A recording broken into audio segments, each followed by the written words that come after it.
Il a travaillé en étroite collaboration avec le président Dumarsais Estimé, un confrère noiriste, et a été ministre de la Santé et du Travail sous son administration.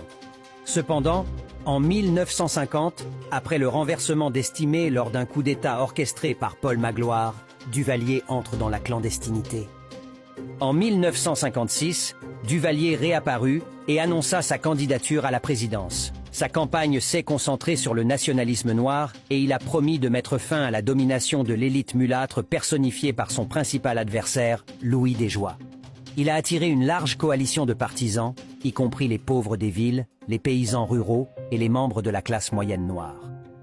Les élections sont prévues pour le 22 septembre 1957 et Duvalier prédit déjà sa victoire.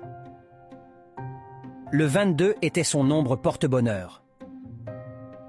On soupçonnait que l'armée allait prendre le contrôle des élections en faveur de Duvalier. Cela a conduit le candidat modéré indépendant, Clément Jumel, à abandonner la course. De plus, Daniel Fignolet, ancien chef de l'État et figure populaire parmi les Noirs pauvres, a été jugé inéligible pour être candidat. Il a été exilé quelques mois avant les élections dans des circonstances mystérieuses. Au final, Duvalier a remporté l'élection présidentielle et ses partisans sont également sortis vainqueurs des élections à la Chambre des députés. Le 22 octobre 1957, il prête serment et devient le nouveau président d'Haïti. Je suis médecin, habitué à parcourir, à faire 8 heures de cheval par jour, traversant les plus hautes montagnes du pays pour apporter les soins médicaux aux braves paysans. Et ce sont ces braves paysans qui m'ont tenu bon compte et m'ont élu président de la République. Le docteur François Duvalier avait une assez bonne réputation. Il était un homme décent et honnête et semble être un excellent choix pour le président d'un pays qui avait désespérément besoin d'un bon leadership. Le gouvernement américain le considérait comme un leader amical.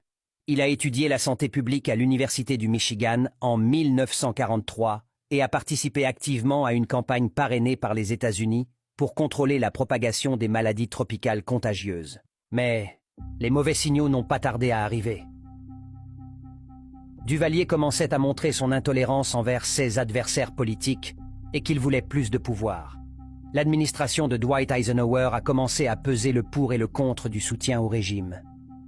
Malgré ses violations des droits de l'homme, sa mauvaise gestion économique et ses tirades anti-américaines occasionnelles, la Maison-Blanche n'avait pas grand désir de contrarier Duvalier et favorisait la stabilité en Haïti plutôt que la justice sociale.